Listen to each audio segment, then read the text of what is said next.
All right. Hey, good morning and welcome back to the Free Will Photos live stream. It's been a little while since we've done this, but today we are going to recap on some of the color stuff.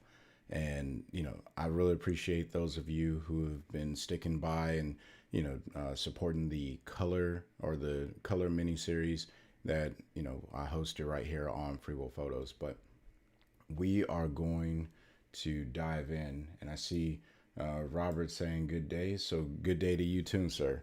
Let me go ahead and switch the camera views here. I haven't done this in so long that I forgot which buttons to press. Yeah. All right. But hopefully, you guys are now seeing the ON1 Photo Raw. And as you can see, I have some photos pulled up here. These are all photos that Andrea Beeson submitted. And I told her that we were going to be doing some really cool things with the color. And, videos didn't work out the way that I expected. So we're going to do them on a live stream. Now, I don't know if anyone is aware of a terminology called a triptych. If you are, shout it out in the comment section below. And if not, then that's perfectly fine because I am going to explain what a triptych is. Very simply put, a triptych is a series of three. You can also do a series of two of anything, right? That's essentially what a triptych is. Now, this series of three that we're going to be doing today is really going to be centered around the color modification of this particular image. Now, I have not practiced this with this particular image. I just seen this and said, you know what? This is the image that I would like to edit on the stream today and make the triptych out of. So, how do you do that and what should you do? Now, I am starting off with a raw photo. I will note that throughout the entire series, I have been working with JPEGs, most of which came from Unsplash. With that being said, a raw photo, you will want to do some base editing to the image. This is going to be different for all of your images, but today what I'm going to do is start off with the AI auto and see where that gets me. And I'm not too, I'm not mad at this. I may have to come back and change a few things, but the goal is you want to get your exposure correct before you start doing any of the color modifications inside of the effects tab or the local adjustments tab. Now, I'm also going to add a preset onto this, which if you have downloaded any of my presets, you will notice I did not do anything in the develop tab. And that's very intentional because what I don't want to happen is you spend time developing your image, getting the exposure the way that you want it, and then you add on the preset and your exposure goes all over the place, which will happen in some cases based off of the effect that is, or the filter that's in there. But by and large, you should not have that problem too much. So I'm gonna go ahead and click on our effects tab. Let me open up these filters here. So as you can see, I have my testing ground, and we are gonna go with the desaturated look. Let me go over here. I think it was this one. And nope, that's the day to night presets. You know what? We're just going to work off of the one inside of the preset testing grounds. And I have a lot of them because this is where I kind of just store all of my presets. You're seeing behind the scenes a little bit here, but hopefully it's not too big of a deal. So we'll go ahead and use this version. Now, yours may come out looking a little bit different, but this would be the first version of this, this triptych, so to speak, and, or the first image in the series of three. Now, the way that I'm going to make this a triptych is it's going to be the exact same image across the series, The difference that I'm going to make is in the color. So now I'm not going to go over this preset because I want to make this fairly quick and simple. But if you would like me to go over the preset again, then please just leave that in the comment section and I will go over it. But this time, instead of using the color balance to, really drive the color change, I think I'm actually going to use the antique filter. And this gives like, that throwback vibe that I think is kind of cool. Now, I'm not going to add any film grain just because I don't think that this particular image would benefit from it. But I am going to go with 3 distinct color profiles. So for this one, I'm going to go with Cairo. And I'm probably going to bring the brightness down because I don't really care for this to be a bright image. I do like that the sky is kind of blown out in this image. And it's, like the grass, the shack, and then nothing. I think that's really cool. So I'm going to keep this one as so. I'm going to go ahead and hit done. And literally, guys, it is this easy. Hit done. And now I am going to create a few versions of this. I'm going to create a version. And then I am going to create another version. Now, if you're not familiar with creating versions, I do have a video on my channel, so please check that out. And if the stream is a little choppy, please let me know.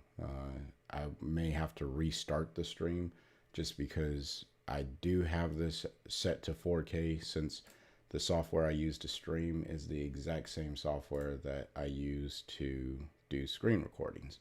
And I have it set to 4K for my screen recording, so maybe 4K streaming just isn't working out today. But all right, so since I created a version, the cool thing is I don't have to mess with this anymore, assuming that this is the exposure that I wanted.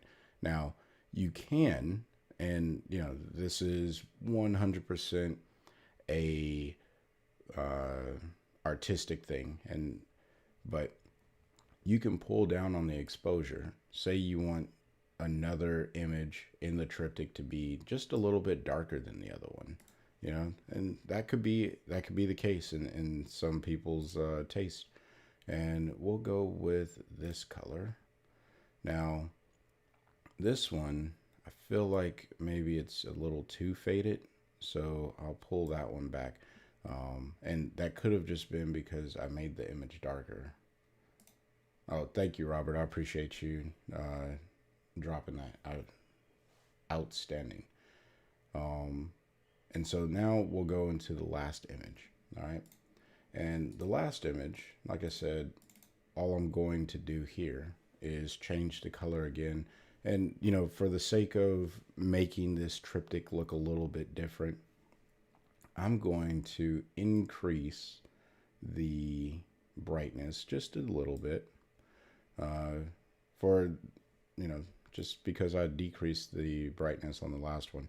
And now I'm going to choose, let's go with, that one's not as noticeable. Maybe something like this. And you can choose your own presets, by the way. This is just me showing the concept. All right.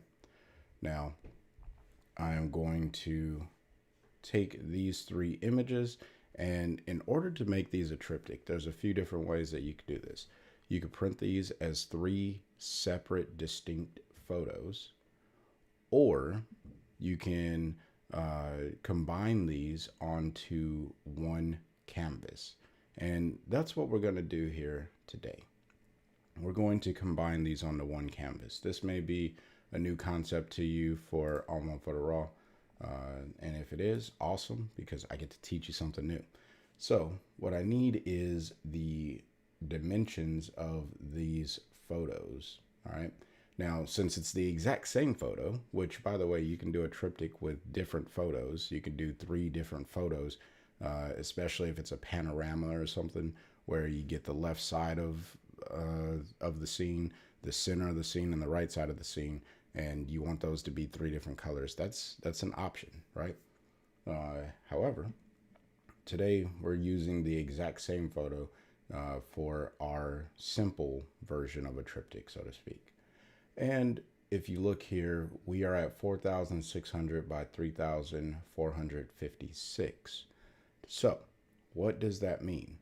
Well, the long side, I'm actually going to make this a vertical triptych, which means this image is going to be on top, this image will be in the middle, and this image will be on the bottom.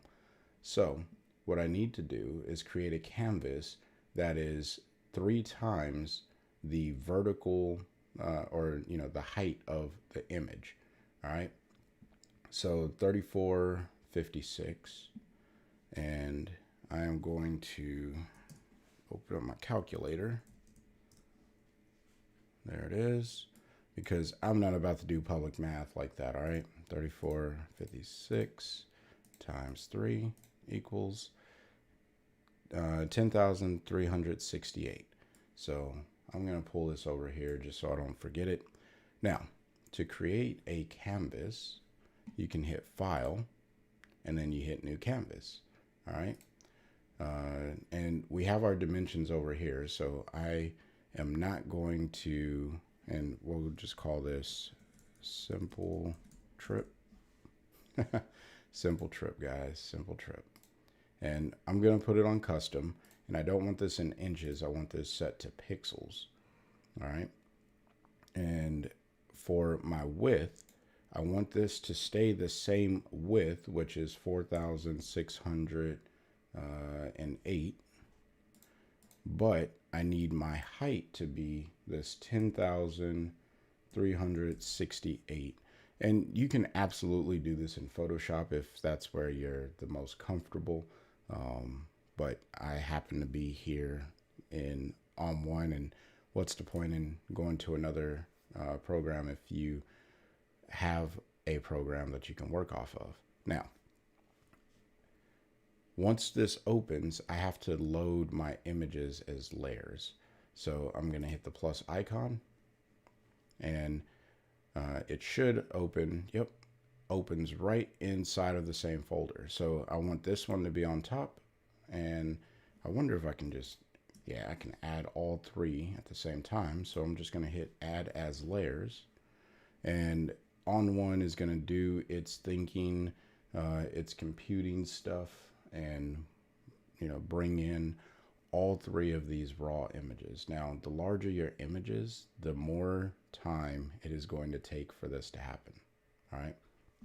Now, as you can see, it did not put the images where I would prefer them to be. So that means I need to go into my transform, and I need to move them around. So this version of the image should be down here. Now I'm holding on the down arrow, and it is moving the image behind here. So let me turn off all these other ones so you can see what's happening. It's actually moving this image.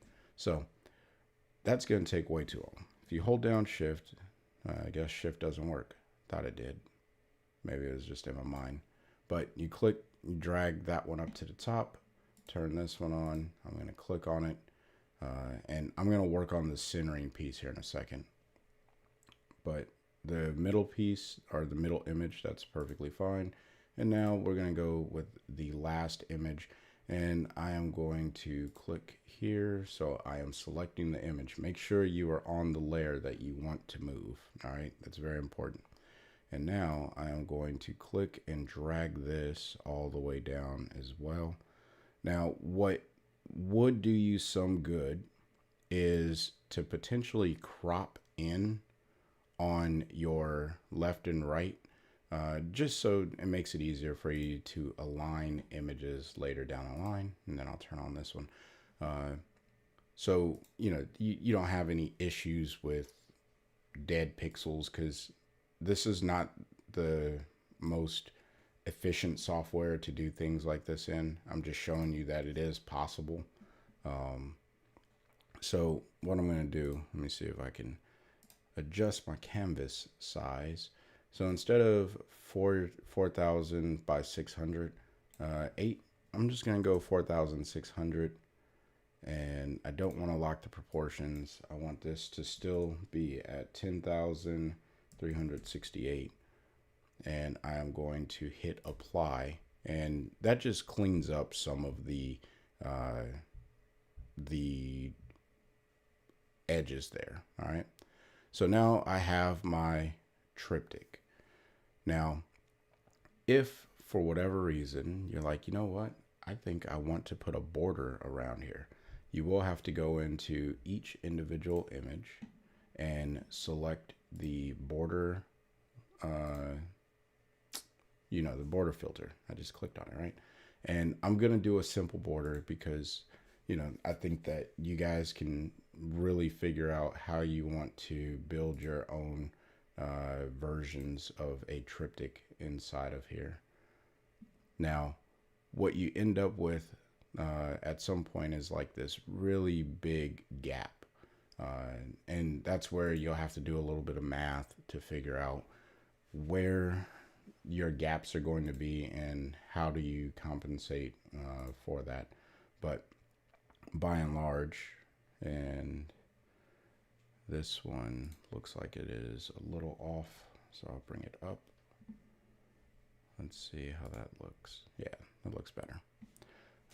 And we can stand to have some correction up here on the top. But I think you guys get the general idea of creating the triptych and building your, your own thing. Now, you can absolutely make this whatever you want. If you wanted to swap out the image, as long as the dimensions are correct, and I still have access to edit each one of these images. And this is what's kind of cool about this, right? I have access to edit each of these images. Say I don't like the color of the center photo, right? I can turn off the antique filter and I can come into color balance and I can really mess around with this. You have a lot of, creativity for whatever you want this to be when you're creating a triptych in this fashion. And that's kind of why, I would stay in ON1. But if you decide to go into Photoshop or Affinity Photo to do something like this, I completely understand. All right. So I'm going to hit done, or actually, let me flip this around real quick. Or, I don't know. I kind of like this, where it is with the original tones with like a little bit of a muted color and then the two antique looks. So I'm actually going to leave it like that. I think that's kind of cool. Didn't intend to do that. But while this saves, I'm going to get a drink of coffee. This is definitely going to take some time to save. So just keep that in mind. The larger the files, the longer it's going to take to save. But we're on a live stream. You get to watch this in real time and watch me drink some coffee.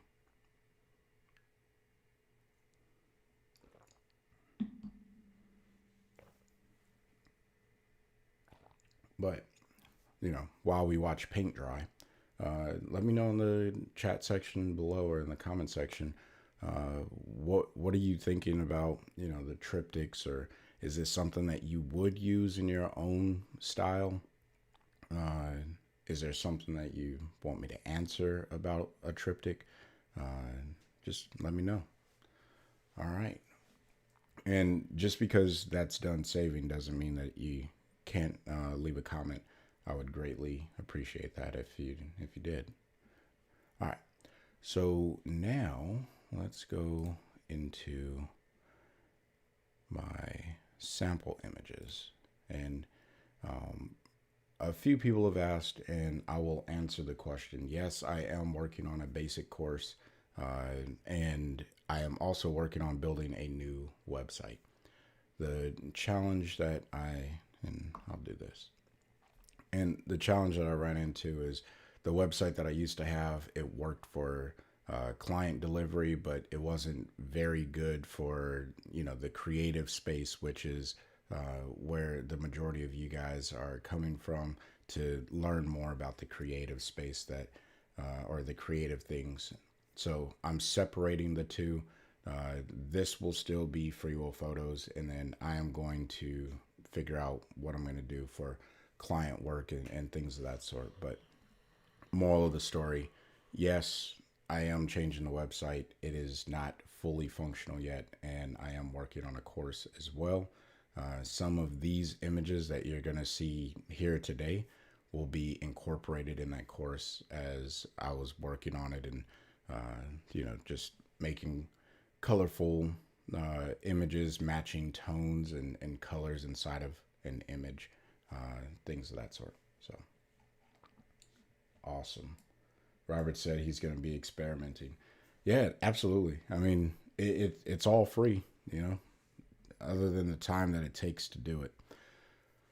Okay, so the next thing that I wanted to share, and give me a second, I got to clear my throat.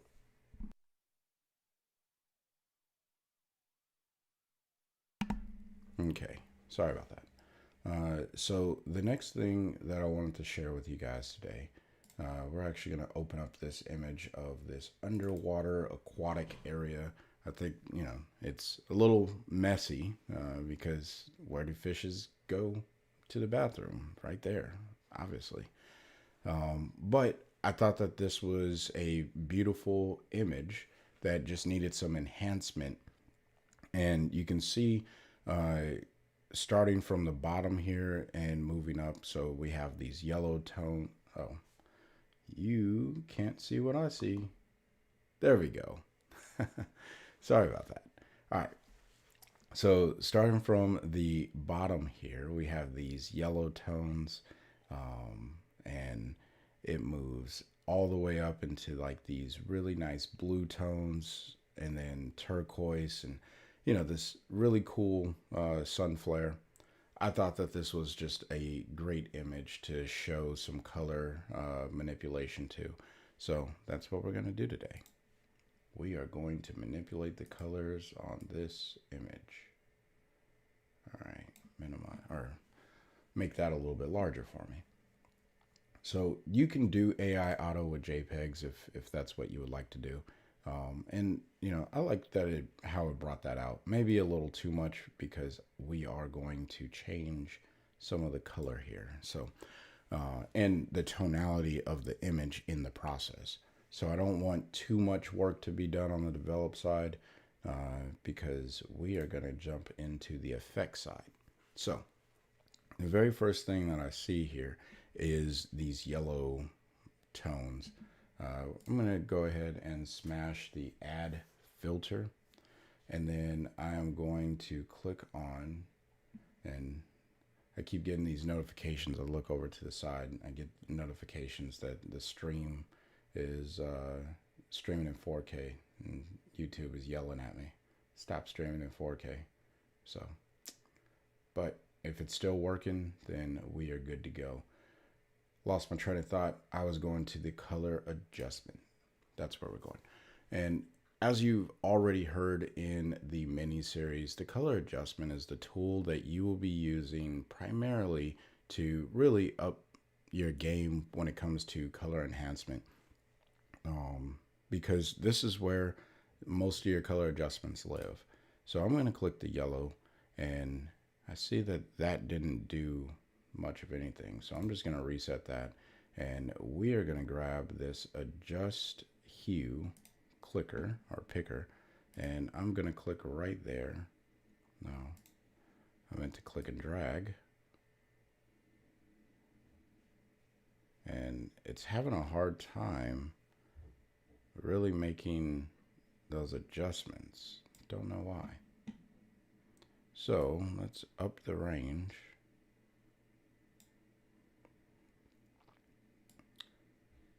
Well, oh, so it's a very, very fine-tuned thing that it just grabbed onto.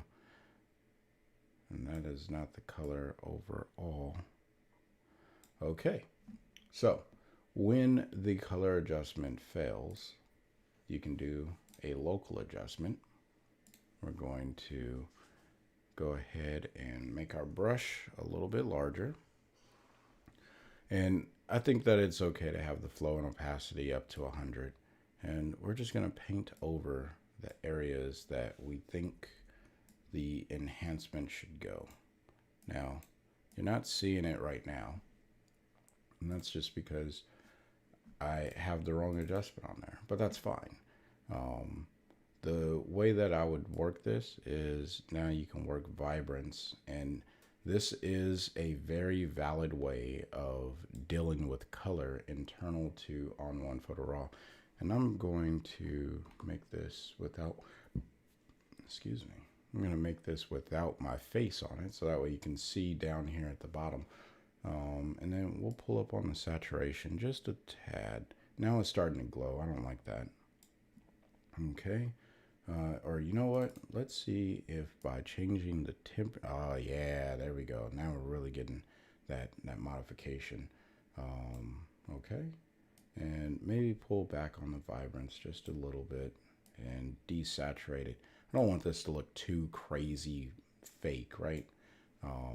What I'm going for is more of like a rich tone, and I think that has achieved it a little bit. We're going to hit add adjustment one more time. This time we're going to hit paint with color, and I'm going to use the picker tool and click right in there. This is going to give us that golden brown look, and then I'm going to come over to our mask that we just painted. I'm going to copy it because ON1 makes it extremely easy for us to copy and paste masks.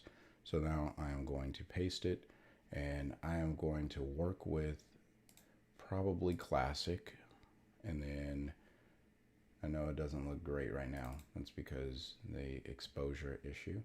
And now what I'm going to do is bring down the opacity and adjust the blend mode, and we're going to find a blend mode that will benefit this particular image. So maybe, and we're going for something that may brighten this up a little bit. Let's see. Color, maybe. I'm not a fan, so I think we're gonna have to preserve some of the shadows. I'm just trying to find ways of blending this a lot better. Trial and error, guys. I promise this is just the way it goes. I did not do this as a test, so I'm gonna go ahead and click on color range.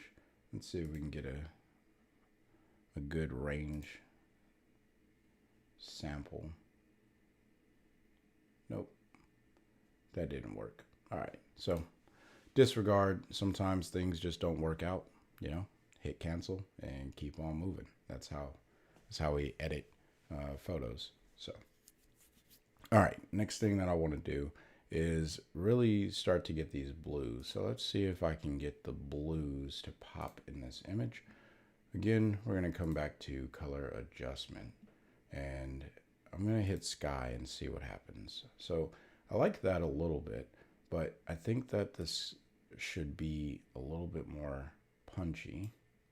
So we'll bring up the brightness and maybe saturate it just a little bit more. Now, this is 100% my preference. This does not have to be, you know, what you would prefer. And please shout it out in the comment section if you're like, man, Chris, that is not looking good. And you're not going to hurt my feelings. I promise. Not going to hurt my feelings one bit. So the next thing that, and I think that's good with the blues. I didn't have to do too much more.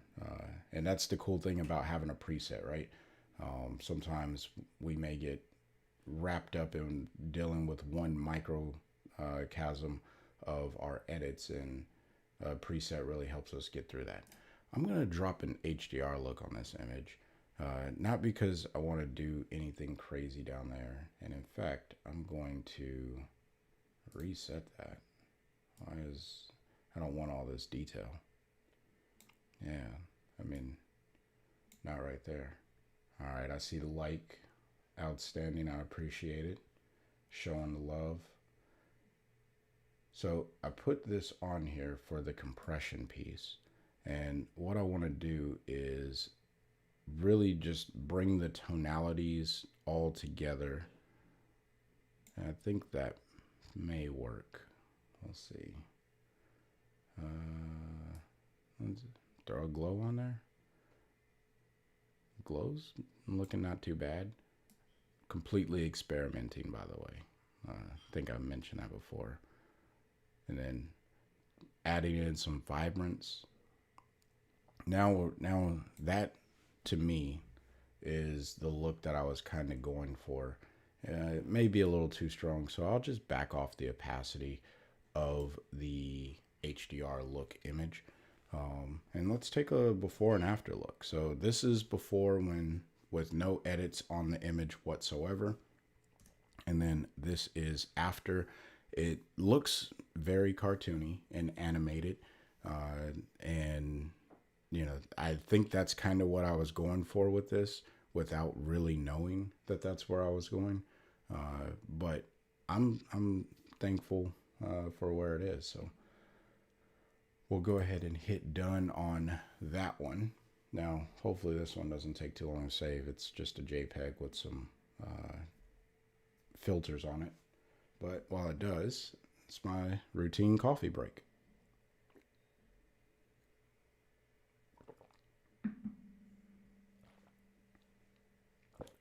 Okay, so now we are on to our third option. I'm going to click on this portrait over here, and we are going to do some color modifications to a portrait. Now, this is a very soft focused portrait, so if it looks blurry on your monitor or if it doesn't look like it's in focus, that's because it's a very soft focused image. Like you can see, the eyes are not really in focus. Not an image that I personally took, but nonetheless, we're focused on the colors here. So what do we see? We see a bunch of warm tones, and I'm going to click on levels because I want to show some information here about the red, greens, and the blues. All right. So I don't know if you can see it. There's really no way that I can zoom into this area, but I will read out the numbers. So the first number that I read is going to be the red, the second will be the green, and the last will be blue. And now, all right, it's reading. So in his neck area, well, the red range is reading at 215, the green is at 146, and the blue is at 89. So this area is mostly red, which that makes sense because his skin tone is in there, plus the oranges that make up the warm vibe or the warm feel. So yeah, we'll see. And then another red one, 203. Okay. Or I'm sorry, I didn't read that to you. This is 205, the green is 134, and the blue is 87. Now, that's just what's making up this particular area of the image. So we see that this is primarily reds. Now, you don't have to be some colorist genius to realize that skin tones are primarily in the red range. So what I'm going to do is come over here to effects, and I see a comment from Andrea.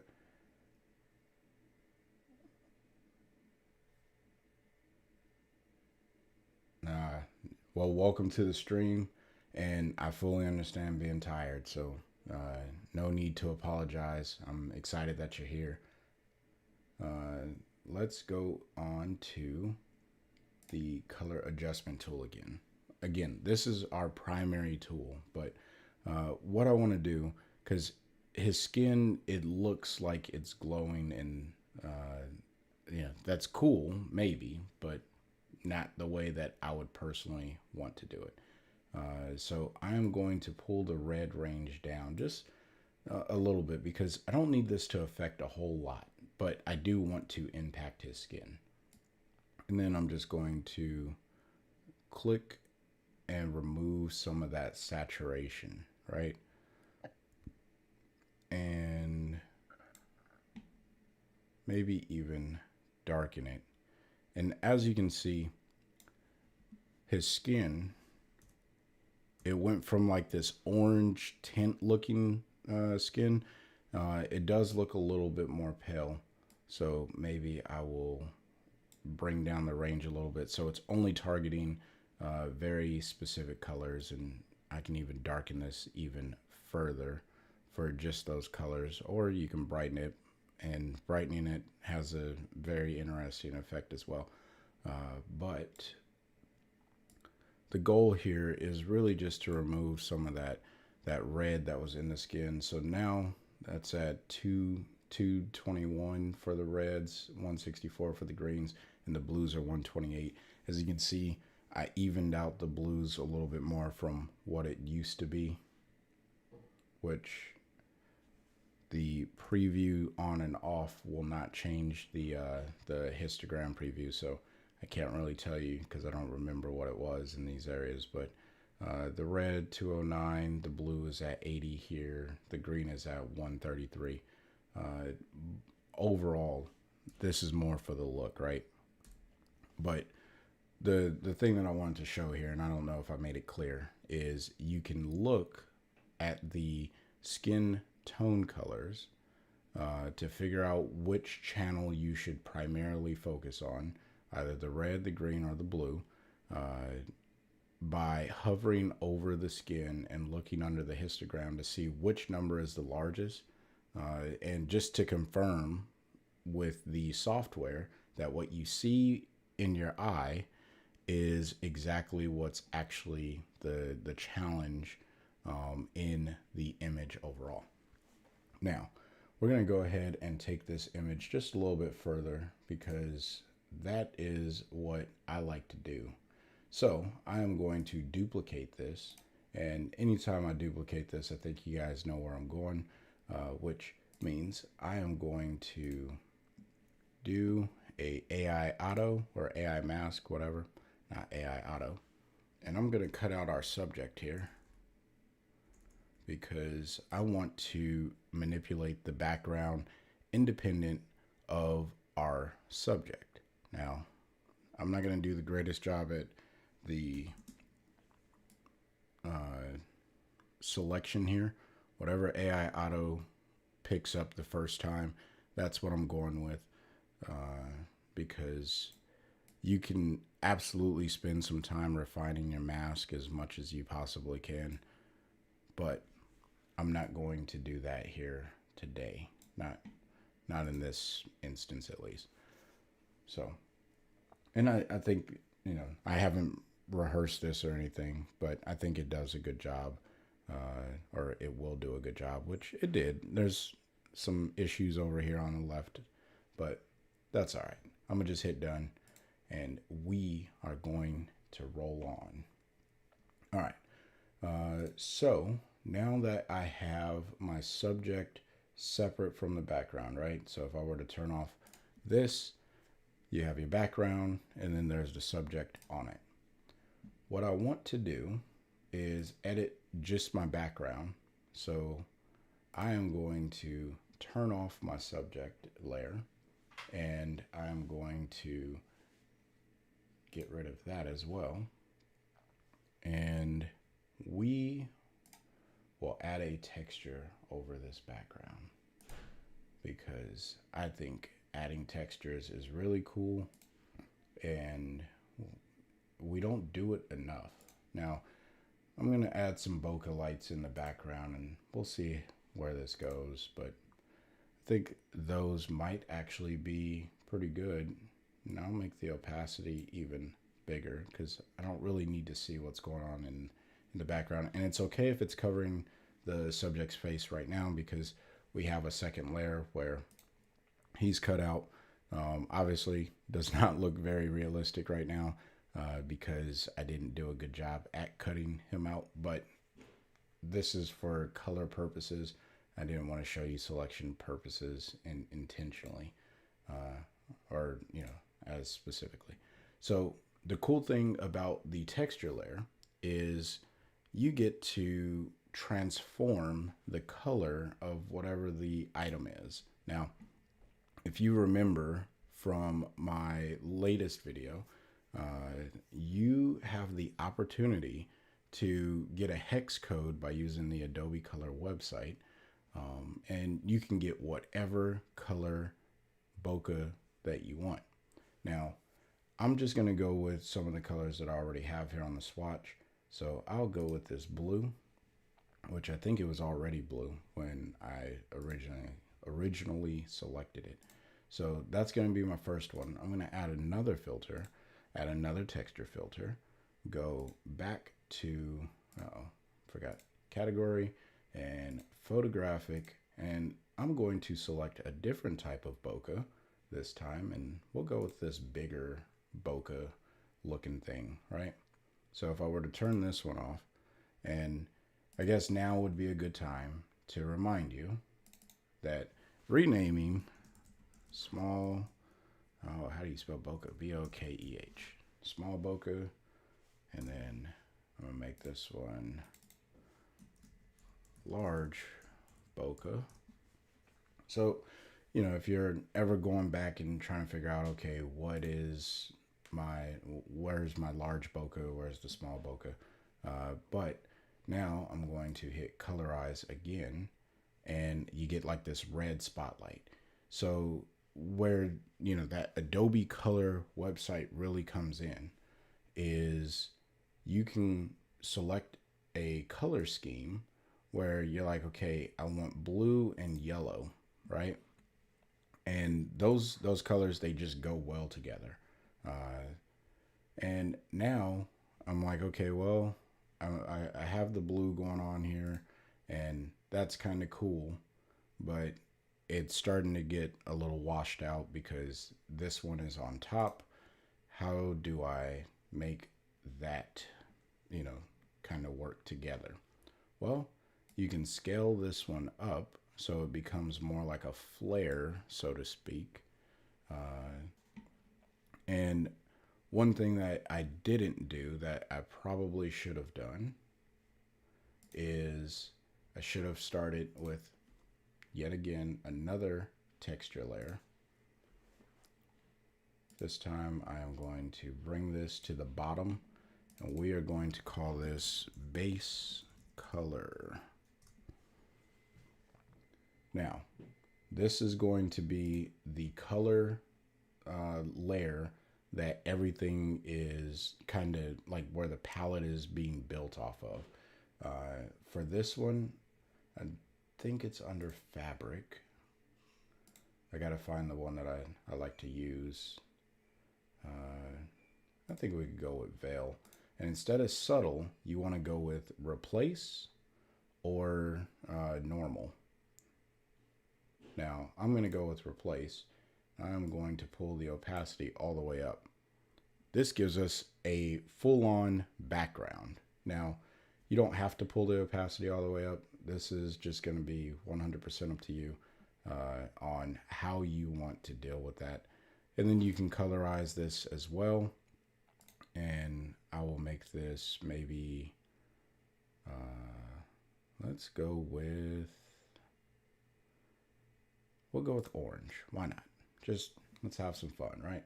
And we'll pull down the amount so it's not like crazy, chaotic orange. Promise you this is going somewhere.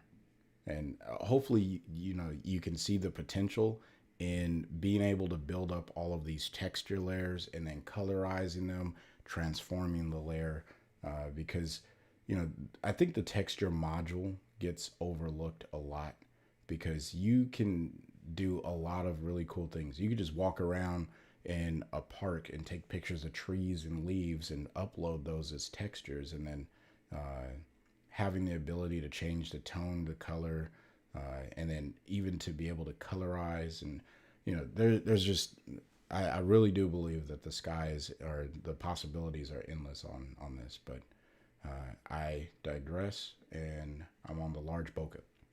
So maybe orange is not going to work this time. So let's go with red. Red is starting to blend with that. So this is where your blend modes really will come in, and you can try messing around with your modes here to see which one works the best. And I think maybe replace will work, and I can up the opacity, but the scale is too large now because it's starting to overpower everything else, and maybe it's way too much.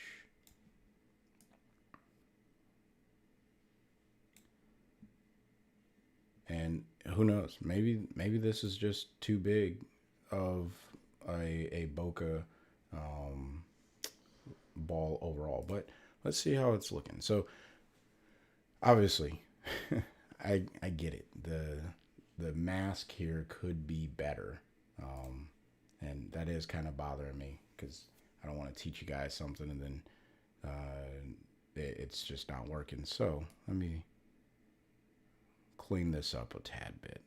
All right, I think you are owed at least a little bit of clean look here. But yeah, let me know in the comment section below if this is something that, you know, at least has sparked your interest moving forward. But there you have it, right? So now I get to edit this particular image, so to speak. And there's a few different things that, you know, you could do with this independent of the rest of the image. Maybe I want to add an overlay of, and yeah, I'd use the texture model or module when I want to do overlays. And actually, this may not be the best way of doing that because I'm working on a version of the image with a mask. So what you'll do, or what I would recommend you do, is you can select a, you know, a white fill layer, color fill, and then changing the blend mode of that to maybe overlay or soft light if you just want to impact the contrast. And then you can add in your texture layer. And now the texture is going to go over the entire image. You can change your, maybe,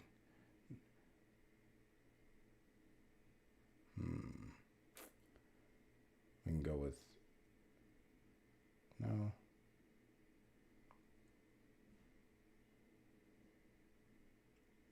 White's not a good color to do that with. So let's just change our color.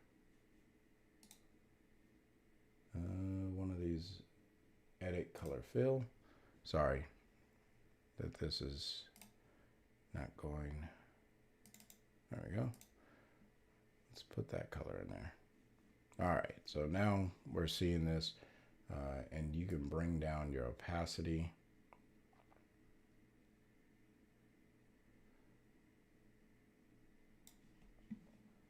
And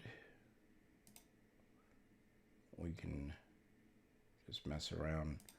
This is all trial and error, but from here, you know, you can just paint this away, and now you have kind of like this sandwiched with a background, the foreground subject, and then the final, you know, overlay look. That did not come out the way that I expected it to in my head, but you know, again, this is more of giving you the ideas, moving into your own creative space. You know, showing you the techniques that are available is what I'm really going after here today. And you can sit here for hours and make your own backgrounds. In fact, I'll even show you that because I think that there's some utility in being able to make your own background. All right. And this will be the last thing that I show for the live stream today, but I will show this technique later on, as we continue to make things here on the channel. But I don't want to be, and we're just going to label this background paint. I don't know. Now, this will really come in handy if you're doing portraits or if you're doing something where you want your own background. I would absolutely make sure you know the dimensions of your camera. But if you don't, I think 4,000 by 6,000 pixels is a good place. Most cameras fit inside of this window. And if not, then that's fine too. Now, you also want to make sure that it's in the orientation, either portrait or landscape, based off of where you would like to be. But what we're going to do, because ON1 Photo Raw is not like Photoshop where you can just create a new pixel layer and start working. You actually have to have a layer to work off of. Otherwise, you get all these grayed out features and ON1 doesn't work the way that you would expect it to. So what we're going to do is add a color layer, and this one can be white because this is our blank canvas. Now you actually have a canvas to work off of. And if you're used to working in Photoshop with the layers, that's kind of the concept that we're going with here. So I'm just going to go ahead and hit local, because the local adjustments is where I get my brushes. Now, if you are familiar with ON1 Photo Raw, you can put custom brushes inside of here. So there's all kinds of cool things that we can do. I'm going to go ahead and grab this cloud brush. I don't know if it's going to be big enough for what we're going to try and do here today. And that's where you're really going to be limited, challenge wise, whatever. Because when I paint, it paints well, but I don't like it. So this is where taking photos of textures around your house or out in nature, you can do some really cool stuff, and then you can even save those as textures. Like for your own custom painting. But we'll go with lightly textures on this one. And I don't know why it didn't show up. We'll go with a replace. I don't know why it didn't show up. I guess because of the color. Now, this one, it doesn't look the greatest, so let's see if we can find, now that one's nice.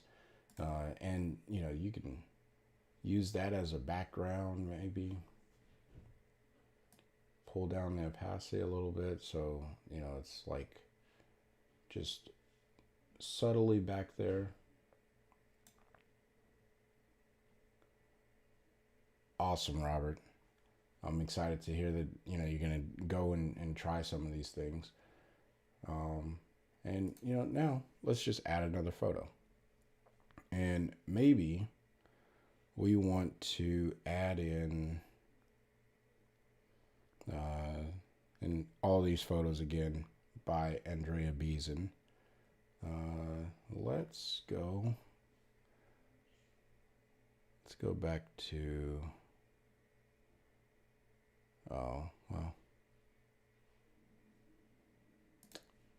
let's do it like this.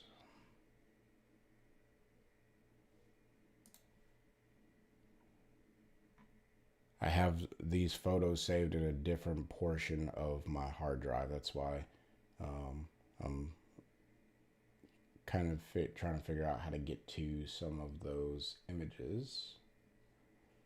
But you know what? We're not going to make this complicated.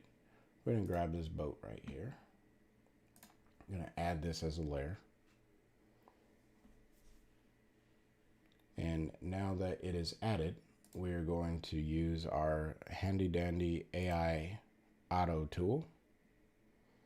And I want to keep the boat, but get rid of the grass. Now, this is probably going to be a little bit easier said than done. We're going to try and do it anyway, because, you know, I like to experiment. This is just what I do. I could sit here for hours, and this is actually how a lot of the ideas for videos come about. I sit here and just mess around with the software and figure out, like, oh, look at that, I could do that. But it's also me trying to figure out, how can I save myself from going to another software so I can get the most out of the equipment that I have, right? Sometimes in the photography world, you know, give me a like or shout it out in the comment section if you can relate to this. But sometimes in the photography world, we spend a lot of time looking for the next greatest thing, as opposed to really learning to master the thing that's in front of us. And that can either be expensive or frustrating, or really both, because you spend the money, you get the thing, it doesn't do the thing that you thought it was going to do, but you see everyone else, they have this thing, they're doing that with the thing, and you're like, man, I don't know why I can't get the thing to do the thing that they're doing with the thing.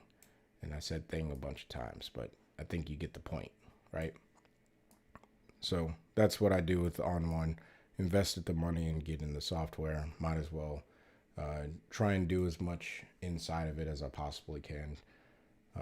And I share all of that information with you as I learn it. So, all right.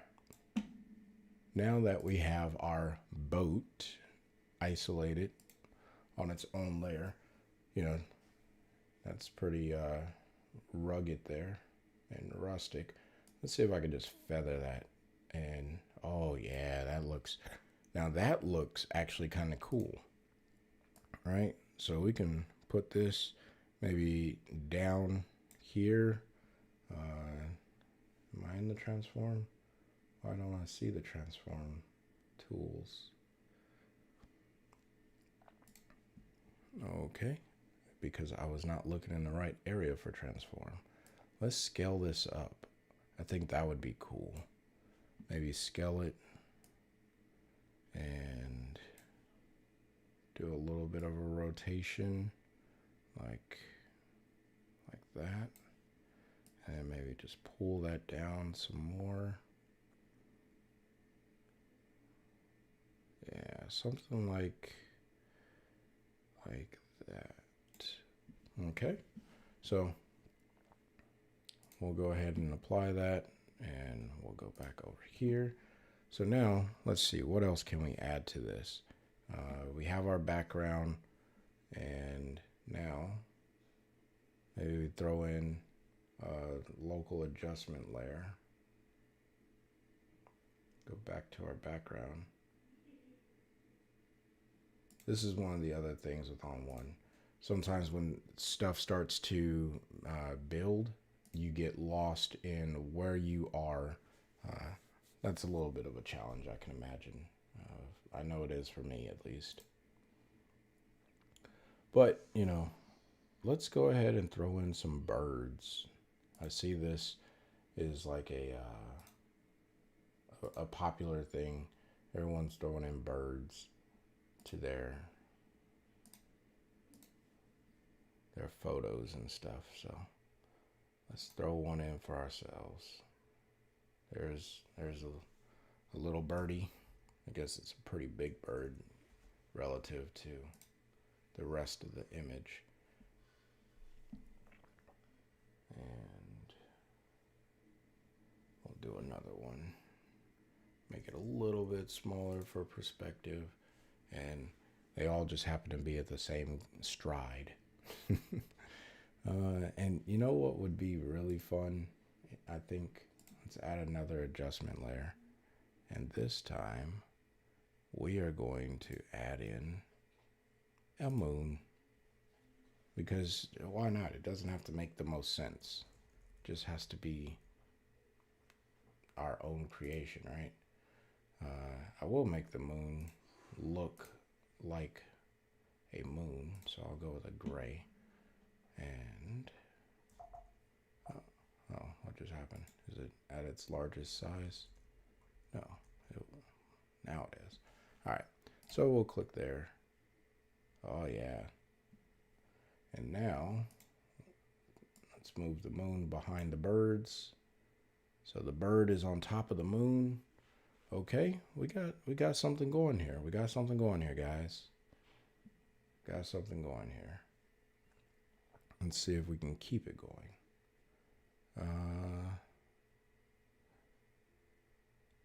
Let's see. What else can we add? You guys got any suggestions of stuff I should potentially add?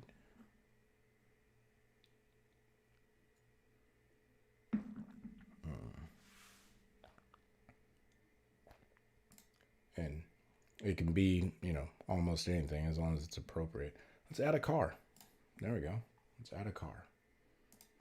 I can go to Unsplash and grab some items. Now this is just like some really weird composite that's about to happen. We got cars, boats, moons, birds. It doesn't make sense, but it's okay. That it's just what we're doing. We're just having a good time, messing around. I'm not the Bob Ross of photo manipulation and creation and things of that sort.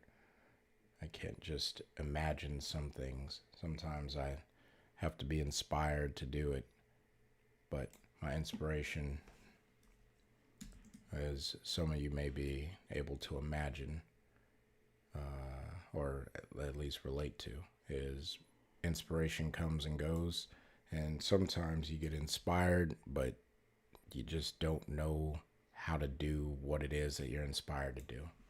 So, nonetheless, here we are. I do need to go photograph more, though. All right, so now we have a car. We got some bricks in there, but, we got a car. And I think I'm going to actually flip this. Yeah, let's make the car face that direction. And we don't need the whole car. We'll know that it's a car. We'll just put it like this. And I think that's going to be all right. Yeah, now we got a car. I don't know why. We got car, boat, all that good stuff. But again, hopefully you can see the potential of where you can go with this. I don't know if I delivered very well on the potential, but I think you can see that. I'm going to save it because I think it's actually kind of hilarious. It's so random. But, it's what we got. So we'll let that save there. All right, let's go ahead and let's bring this up. So that was, the last thing that I wanted to show. Robert's giving me applause. Thank you. I don't know if that was applaud worthy. I was really just making that up at the end there. I thought it was fun though. That is what I kind of do. I go back and forth, just messing around. But yeah, and I really appreciate you guys hanging out and watching me go through some of those things. Now, there are a ton of different things that you could do with color inside of ON1 Photo Raw, but some of those things that I didn't actually show, I think are more suited for Adobe Photoshop if you have that, or Affinity Photo or GIMP, where you're really working on a layer-based raster process software. Now, could you get away with doing some of these things? I think yes, like adding in shadows, right? Sometimes with color, you may want to manipulate the color inside of the shadow of a subject. And you could do that in ON1.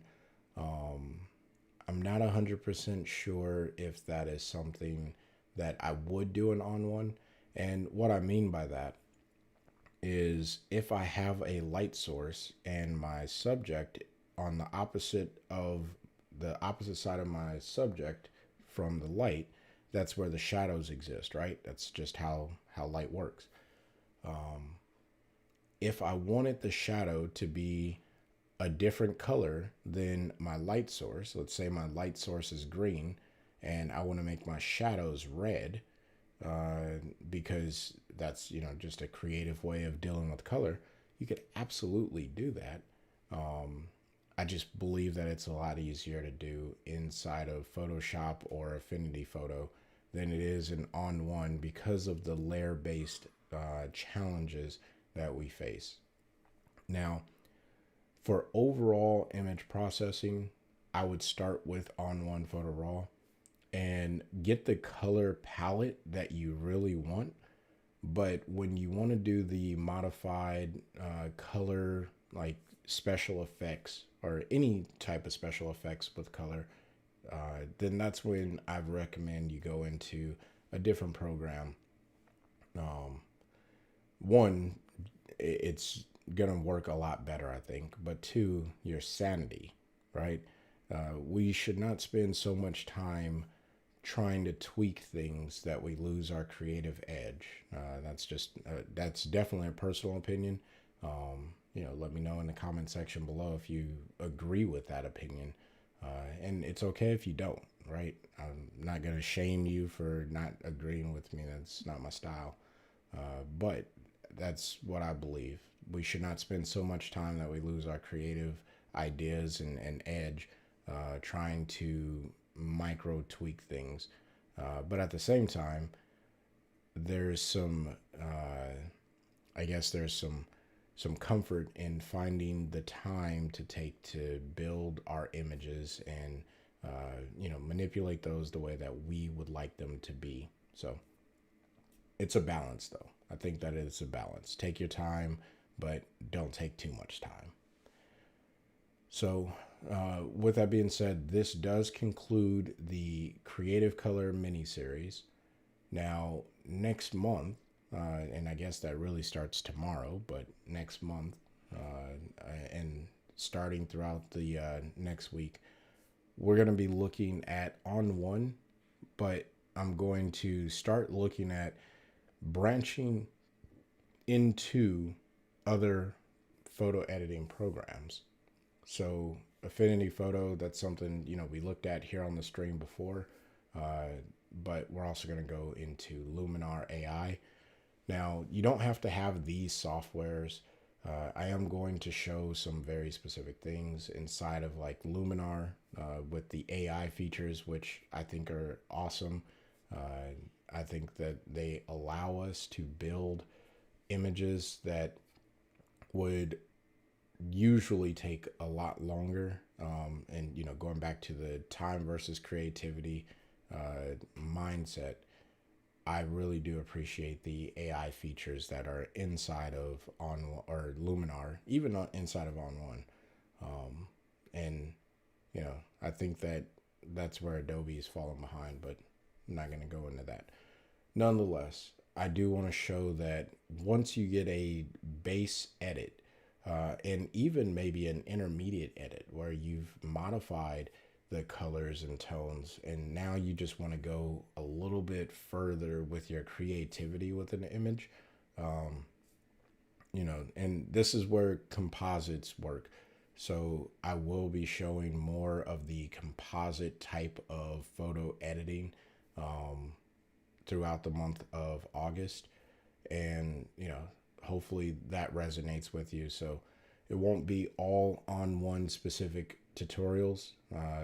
It'll probably be the journey of an image starting in ON1, going to a third-party application like Affinity Photo or Luminar AI, and then returning to ON1. And what do you do? So this will be that's what you can expect to see throughout the month of August. The posting schedule, I'll probably go back to 2 videos per week, or 1 video and a live stream. I haven't completely gone there. So I have used Darktable in the past. Thank you for that question. And I'll be honest, Darktable I have not found as inspirational for me. Uh, I I had tried to use it and I kind of get lost. I know that there's a bunch of people on YouTube that show how to use Darktable, and I was like, okay, this is great. Now, to be fair to Darktable, I was using it or attempting to use it at the same time that I was using Lightroom, and I was in love with Lightroom, and even the jump from Lightroom to ON1 being my primary raw editor was a little bit of a culture change for me in the way that I process images. So, you know, did I give Darktable a fair chance? Probably not. But in my mind, I've almost cemented that I will not use Darktable. Not because I think it's a bad software, but because it is personally for me not the software that I feel comfortable and creative in. Uh, so do you use Darktable? Because if you do, that's awesome, and I would love to see what you're doing inside of Darktable, and if there's some similarities, because let's face it, looking at an image, you will not know what program that image was processed in. I'm a musician and I use digital software, and a lot of people back in my earlier years of producing music, they would ask me like, "Oh yeah, what program are you using to make these beats?" Or you know, that's a Pro Tools. Like you put that through Pro Tools, right? And it's like maybe or maybe not. It doesn't matter. It doesn't matter what program I went through. The end result is what matters, and that's what I really want to show. At least throughout the month of August, the end result is what matters. Now, where you feel the most comfortable is probably more important, to get to that end result. Alan says, I go to Luminar AI for sky replacement on complicated photo. Fine. Yeah. No, you're right. Luminar AI sky replacement. That's some fantastic software. Now, I've seen some comparisons since I have left the Adobe suite. And man, my hands were itching to go back. I'm not going to lie. There, I think at least once a month right now, I ask myself the question, would I benefit from going back to using at least Lightroom? And every time I mess around inside of ON1, I'm like, no, I don't need to go back to Lightroom. There are some camera profile things that I want to fix. So if I can figure out a way to build camera profiles, and for my particular exposures and stuff like that, outside of using presets, I don't want to use presets to do that because, yeah, I'll make a video about that later. But no, Luminar AI sky replacement, that is a fantastic tool. I personally don't shoot too much that would require a sky replacement, but I am a fan of that. And then Robert says he's starting to experiment with Darktable and GIMP. The price is right. I like it. Hey, and that is the beauty of the current age of photography that we're in. You can get almost any piece of software that you need to experiment and start building your portfolio and seeing if photography is right for you. Now, being a user of both Darktable and GIMP, and you already heard my rant about Darktable.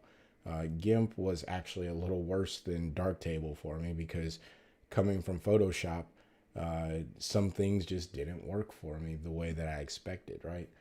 Free editors are awesome, but what you get when you go to a paid program is a little bit more or less of a learning curve, I think. Um, and it's not that I couldn't learn GIMP, it was that when I was doing certain things inside of it, it would not catch up, or I could not catch up or figure it out. So, uh, but I respect GIMP, and I think that, free software, if it's working for you, getting you to the end state, go for it, you know? Um, I'm excited that there are software that can compete with the paid software out there, because photography is a creative outlet, and I would say 95% of the people who are photographers, uh, they don't do it for some passion of financial gain. They do it because they wanted to let out, a creative flow. So no, no, I'm not hating on anyone who uses any piece of software. And I actually applaud everyone for finding a software that works for them. Shoot Nikon and find that NX Studio is best for getting the colors right in initial development, then export as a TIFF for further processing in ON1. Yeah, no, and so I don't know if it was Robert. Correct me if I'm wrong. I don't know if it was you and I who were talking about this, but I do remember discussing actually with multiple people. So I know that there were many people I talked to about this, but workflow, and everyone's workflow is going to be a little bit different. What you see here on this channel is really maybe step 4 of my workflow, because I don't go over too much of the development module of what I go through when I'm developing a photo, because depending on how I feel that day, I may want to make a bright photo, or I may want to make a overly contrasty photo with regards to the development module. Now, the effects, those are a little bit more universal, because, yes, they're going to be tailored to your image, and they should be tailored to your image, but you can probably find your style in some of the techniques that I teach, because I'm going to show you a technique, not to say that this is how you ought to do it, but this is a way you can do it. And then, you stretch your own imagination and build whatever it is that you want. So that's kind of the goal there. Now, fun fact, I transitioned from Nikon to Canon. I loved my Nikon D5200. That was like my first real DSLR. It was a crop sensor. And when I got that thing, I thought I was like just in the business. And I was running around with a 70 to 300 or 55 to 300. I can't remember what it was. It was one of the kit lenses that came with it. I had the 18 to 55 and another lens. And those were my two lenses for a long time. And then I finally got a 50 millimeter, and then a 35, and, started to build my lens collection. Nikon is, it has a very, very sensitive part and or a spot in my heart. And someday I may switch back to Nikon, but I was sold on the Canon EOS R, and then I started to build my lens collection around that. And at this point, to sell the EOS R and the lens collection, I'm just not ready to make that jump yet. So I'm not there. But believe we are at the end of the stream, and probably have been. I just enjoy hanging out and talking to you guys, and there's Mr. Waffles in the background, so he's doing whatever he's doing over there. Sniffing his bed, I guess. But hey, I really do appreciate those of you who hung out with me today. Hopefully, this live stream was beneficial for you and your creative flow. And until next time, I want you guys to stay inspired and keep creating. Peace.